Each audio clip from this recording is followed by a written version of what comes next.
بسم اللہ الرحمن الرحیم۔ السلام علیکم۔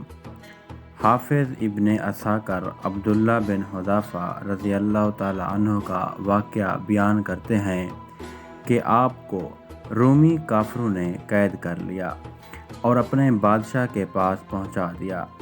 بادشاہ نے آپ سے کہا کہ تم نصرانی بن جاؤ، میں تمہیں اپنے راج پاٹ میں شریک کر لیتا ہوں اور اپنی شہزادی کو تمہارے نکاح میں دیتا ہوں۔ عبداللہ بن حذیفہ رضی اللہ تعالی عنہ نے جواب دیا کہ یہ تو کیا، اگر تو مجھے اپنی بادشاہت دے دے اور تمام عرب کا راج بھی مجھے سونپ دے، اور یہ چاہے کہ میں ایک آنکھ جھپکنے کے برابر بھی اپنے دین محمدی صلی اللہ علیہ وآلہ وسلم سے پھر جاؤں، تو یہ بھی ناممکن ہے۔ بادشاہ نے کہا کہ پھر تجھے میں قتل کر دوں گا۔ حضرت عبداللہ بن حذیفہ رضی اللہ تعالیٰ عنہ نے جواب دیا کہ ہاں، یہ تجھے اختیار ہے۔ اسی وقت بادشاہ نے حکم دیا اور انہیں صلیب پر چڑھا دیا، اور تیر اندازوں نے قریب سے بحکم بادشاہ انہیں ہاتھ، پاؤں اور جسم کو چھیدنا شروع کر دیا۔ بار بار کہا جاتا کہ اب بھی نصرانیت قبول کر لو، اور آپ پورے صبر و استقلال سے فرماتے جاتے تھے کہ ہرگز نہیں۔ آخر بادشاہ نے حکم دیا کہ اسے سولی سے اتار لو اور پتل کی بنی ہوئی دیگ خوب تپا کر آگ بنا کر لاؤ۔ چنانچہ وہ پیش ہوئی۔ بادشاہ نے ایک اور مسلمان قیدی کے لیے حکم دیا کہ اسے اس میں ڈال دو۔ اسی وقت حضرت عبداللہ بن حذیفہ رضی اللہ تعالی عنہ کی موجودگی میں آپ کے دیکھتے ہوئے اس مسلمان قیدی کو اس میں ڈال دیا گیا۔ وہ مسکین صحابی اسی وقت چرمر ہو کر رہ گئے، گوشت پوست جل گیا اور ہڈیاں چمکنے لگیں۔ پھر بادشاہ نے حضرت عبداللہ رضی اللہ تعالیٰ عنہ سے کہا کہ دیکھو، اب بھی وقت ہے، بات مان لو اور ہمارا مذہب قبول کر لو، ورنہ اسی آگ کی دیگ میں اسی طرح تمہیں بھی ڈال کر جلا دیا جائے گا۔ پھر آپ نے بھی اپنے ایمان جوشی سے کام لے کر فرمایا، ناممکن ہے کہ میں خدا کے دین کو چھوڑ دوں۔ اسی وقت بادشاہ نے حکم دیا کہ انہیں چرخی پر چڑھا کر اس میں ڈال دو۔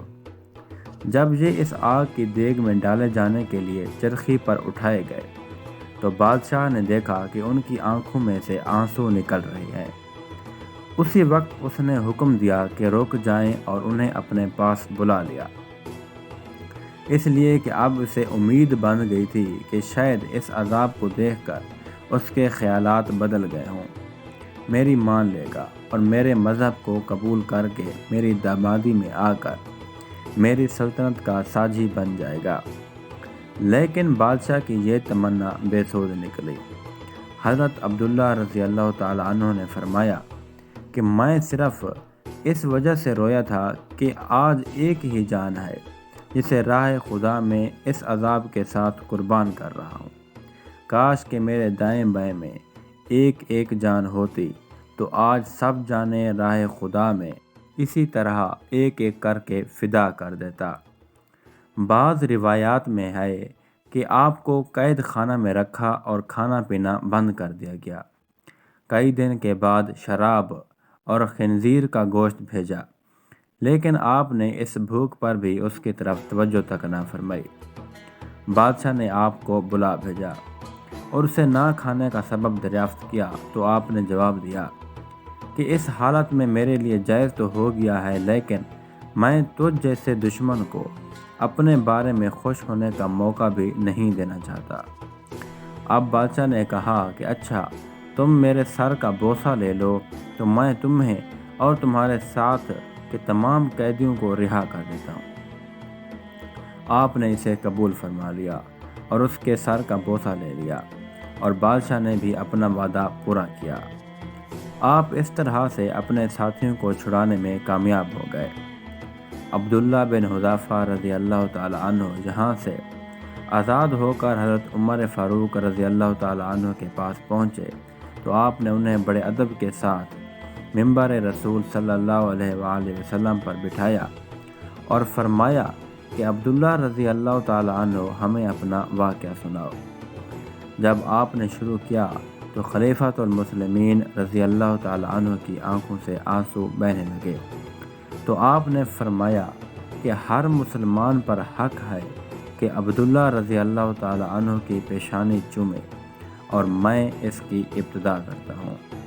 یہ فرما کر پہلے آپ نے ان کے سر کا بوسہ لیا اور پھر مجمع میں موجود تمام مسلمانوں نے ایسا ہی کیا۔